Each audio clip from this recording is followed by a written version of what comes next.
Hello दोस्तों, आज हम लोग ऑप्टिक्स पढ़ने वाले हैं।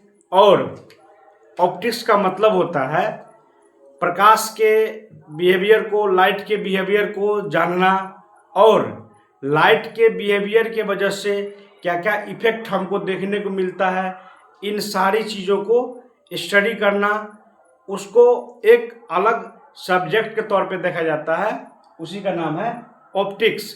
इसमें हम मेनली देखेंगे कि लाइट और जो भी हमारा मिरर है, चाहे लेंस है, चाहे हमारा ह्यूमन आइज है, या फिर कोई इंस्ट्रूमेंट हो गया, उन दोनों के वजह से क्या क्या इफेक्ट हमको देखने को मिलता है।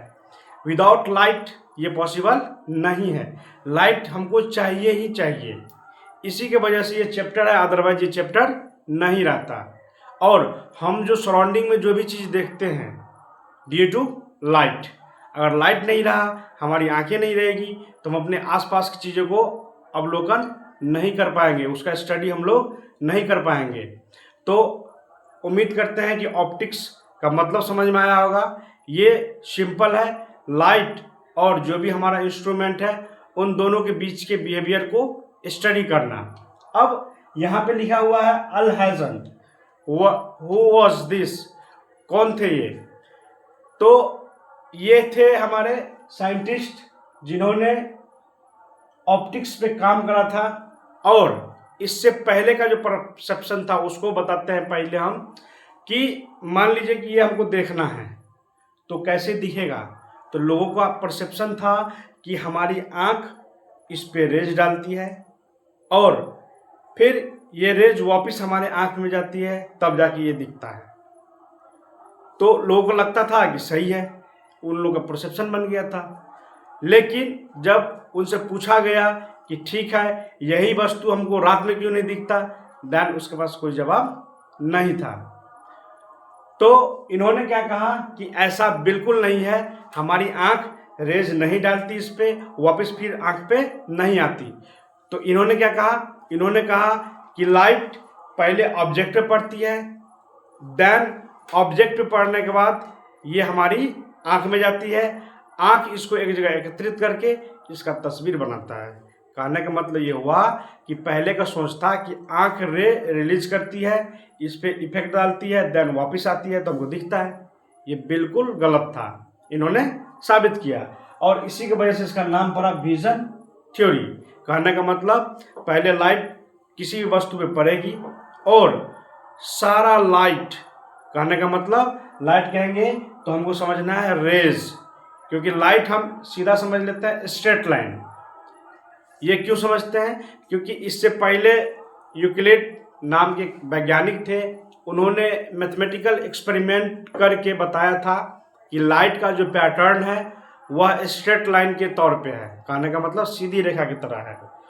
तो इन्होंने भी वही चीज़ कहा, कुछ और ऐड ऑन करके, कि पहले हम लाइट ऑब्जेक्ट पे डालेंगे और लाइट करने का मतलब सारा किरण इस पे पड़ेगा। जैसे ये ऑब्जेक्ट बहुत सारा इसका सरफेस है, ये सब पे पड़ेगा और सभी जगह से रिफ्लेक्ट होकर वापस हमारे आंख पे आएगा, देन इसका हमको यहाँ पे आंख में दिखेगा इसका तस्वीर। आंख में क्या हुआ वो आगे हम लोग पढ़ेंगे क्यों हमको आंख में दिखा, लेकिन फिलहाल इतना। इन्होंने कहा कि हमारी आंख रे नहीं उत्पन्न करती है। इन्होंने कहा लाइट पहले ऑब्जेक्ट पे पड़ती है, ऑब्जेक्ट से हमारी आंख में आती है, तब हमको दिखाई देता है। इसी कारण इनको फादर ऑफ ऑप्टिक्स, मतलब फादर ऑफ ऑप्टिक्स, ऑप्टिक्स का पिता के रूप में जाना जाता है। जबकि और भी साइंटिस्ट लोग काम किए थे, लेकिन इन्होंने एक विजन दिया कि इस तरह से हमको सोचना है, क्योंकि जो भी उस समय से पहले का जो थॉट प्रोसेस है उसको इन्होंने चेंज किया। फिर हमारा एक लिखा हुआ है Isaac Newton.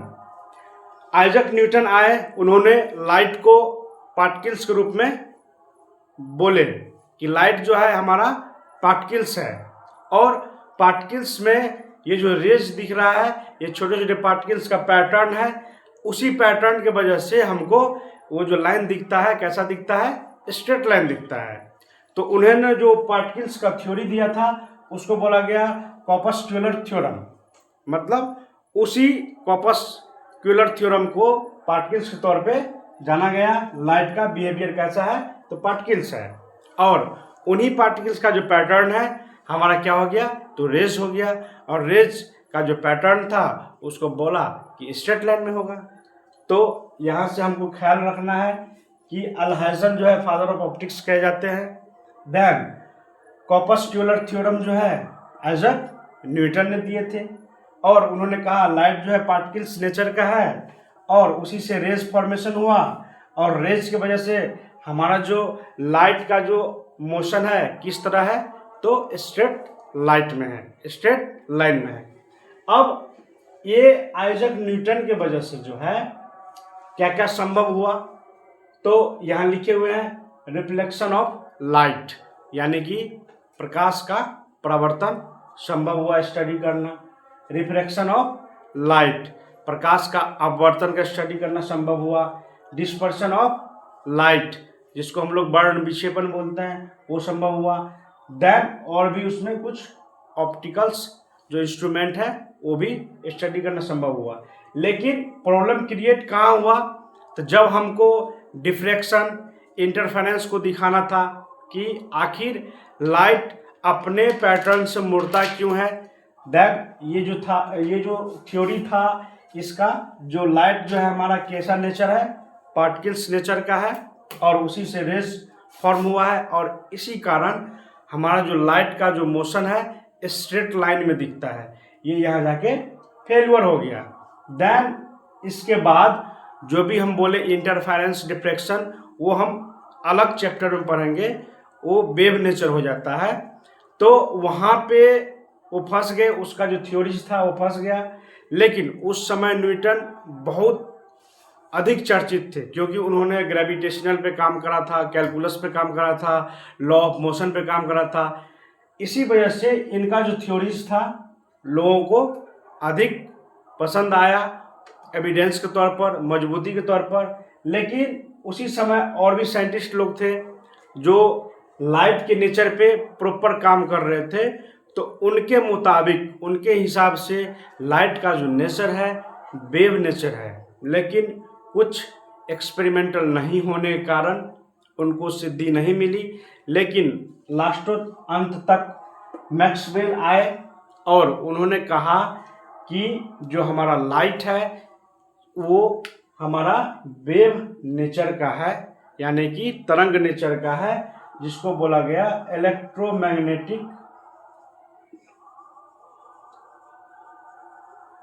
Wave. Electromagnetic wave. अब यहाँ से एक चीज हमको और समझ में आता है कि इससे पहले हमको बताया गया कि लाइट जो है, प्रकाश निर्वात में ट्रेवल करती है, यानी कि वैक्यूम में ट्रेवल करती है। लेकिन इन्होंने क्या कहा कि लाइट जो है हमारा ये क्या है, तो वेव है। लेकिन वेव विदाउट मीडियम संभव नहीं है। विदाउट, ये हम बात कर रहे हैं मैक्सवेल के पहले की अवधारणा, जिन लोगों ने लाइट को वेव नेचर बोले कि नहीं, लाइट सिर्फ पार्टिकल्स नेचर का नहीं है, लाइट जो है एक्चुअली वेव नेचर का है। तो उनके पास मीडियम चाहिए। क्यों? क्योंकि वेव विदाउट मीडियम ट्रेवल नहीं कर सकती है। तो वेव तो बोले, लेकिन यहाँ पे एक अवधारणा थी कि लाइट तो वैक्यूम से आती है। क्यों? क्योंकि जहाँ पे सन है और ये हमारा जो अर्थ है, तो सन और अर्थ के बीच में वैक्यूम भी आती है। तो आखिर उस वैक्यूम में लाइट कैसे आ गई, कैसे ट्रेवल करी? तो इनके पास तो उस वक्त कोई एविडेंस नहीं था। लेकिन जब मैक्सवेल ने ये बात बोली कि लाइट जो है वेव नेचर है, लेकिन वेव में भी कौन सा नेचर है, तो इलेक्ट्रोमैग्नेटिक वेव। अब ये क्या होता है? तो इन्होंने समझाया कि इनके पास खुद का दो नेचर है, एक इलेक्ट्रिक फील्ड जनरेट करने की, दूसरा मैग्नेटिक फील्ड जनरेट करने की, और ये एक दूसरे के परपेंडिकुलर होता है। देन उसी के इफेक्ट के वजह से वे आगे मूव करते जाता है। यानी कि ये जो लिखा हुआ है इलेक्ट्रोमैग्नेटिक वेव, इसको मीडियम की आवश्यकता नहीं पड़ती है, ये खुद एक दूसरे को मदद करके आगे मूव करती है। तो यहाँ से ये भी क्लियर हो गया कि इससे पहले था थॉट प्रोसेस की लाइट वैक्यूम में कैसे ट्रेवल किया, यानी कि लाइट को मीडियम की आवश्यकता नहीं पड़ती। और यहाँ पे लोचा था कि लाइट क्या है, वेव नेचर का है, लेकिन उलझी हुई थी कहानी। लेकिन इन्होंने मैक्सवेल ने ये इलेक्ट्रोमैग्नेटिक नेचर बता के पूरा कंप्लीट कर दिए। और देन उस दिन के बाद पता चला, हम लोग स्टडी कर रहे हैं अभी तक, कि लाइट का नेचर एक नहीं दो तरह का होता है। पहला पार्टिकल्स नेचर, दूसरा वेव का नेचर। पार्टिकल्स नेचर में कैसा है, तो यहाँ हमको दिख रहा है रेज, स्ट्रेट लाइन में हमको पैटर्न दिखता है। दूसरी बात, लाइट जो है वेव का नेचर का भी होता है, जिसको क्या बोला जाता है, इलेक्ट्रोमैग्नेटिक वेव। यानी कि मैक्सवेल ने पूरा काम खत्म कर दिए और उस दिन के बाद हम लोग को नया डायरेक्शन मिला। देन हम लोग आज तक पढ़ते हैं कि लाइट का नेचर कैसा है, तो जवाब देते हैं डुअल नेचर है, यानी कि लाइट दो नेचर रखती है, पहला पार्टिकल्स नेचर, दूसरा वेव नेचर। क्लियर। लेकिन जब ये सारा चीज हो गया, अब यहाँ पे हमको दो चीज दिखा, पहला तो रेज दिखा, दूसरा वेव दिखा। लेकिन वेव हम लोग इस चैप्टर में नहीं पढ़ेंगे, वेव ये चैप्टर खत्म करेंगे पहले रेज वाला, उसके बाद अगला चैप्टर में पढ़ेंगे। हमको जानना था कि कैसे डुअल नेचर होता है, तो ये हम लोग बात कर लिए कि निर्वात में तो ट्रेवल करती थी, लेकिन इससे हमको ये पता चला कि निर्वात में चलती है, इसका मतलब उसको मीडियम नहीं चाहिए। लेकिन दूसरा साइंटिस्ट कह रहा है नहीं वेव है ये, तो जब वेव बोला तो हमको सिद्ध करना कि मीडियम कहाँ है। तो इन्होंने ये बोल के वो भी खत्म कर दिया कि मीडियम की आवश्यकता नहीं है। क्यों? क्योंकि दोनों नेचर है इसके पास, इलेक्ट्रिक फील्ड जनरेट करने की और मैग्नेटिक फील्ड जनरेट करने की, और ये दोनों एक दूसरे के परपेंडिकुलर होता है। उसी इफेक्ट की वजह से ये आगे मूव करता है। अब कहानी और उलझ गई। क्यों? क्योंकि ये 19वीं शताब्दी की बात है, लेकिन 20वीं शताब्दी यानी कि 1900 कुछ ईस्वी में एक और साइंटिस्ट हुए जिनको हम लोग बखूबी जानते हैं। उनका नाम था आइंस्टीन। उन्होंने एक नया एक्सपेरिमेंट किया जिनका नाम था फोटो इलेक्ट्रिक इफेक्ट। क्या नाम था?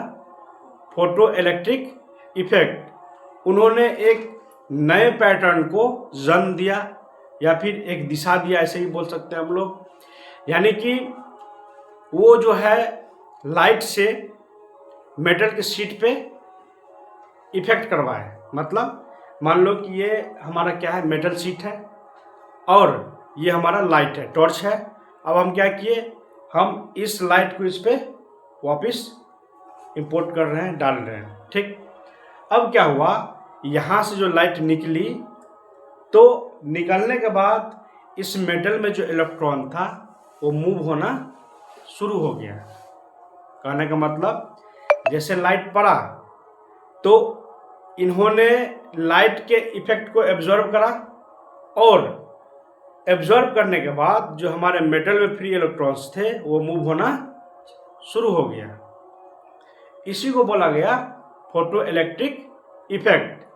तो अगली क्लास में हम लोग डिटेल से बात करेंगे फोटो इलेक्ट्रिक इफेक्ट के बारे में, और वापस आएंगे दोबारा पढ़ने के लिए कि रेज ऑप्टिक्स में और क्या क्या पढ़ सकते हैं और क्या क्या पढ़ना चाहिए। जब रे ऑप्टिक्स खत्म हो जाएगा उसके बाद हम लोग वेव नेचर को स्टडी करेंगे और आगे मूव करेंगे। ठीक है, मिलते हैं अगले वीडियो में।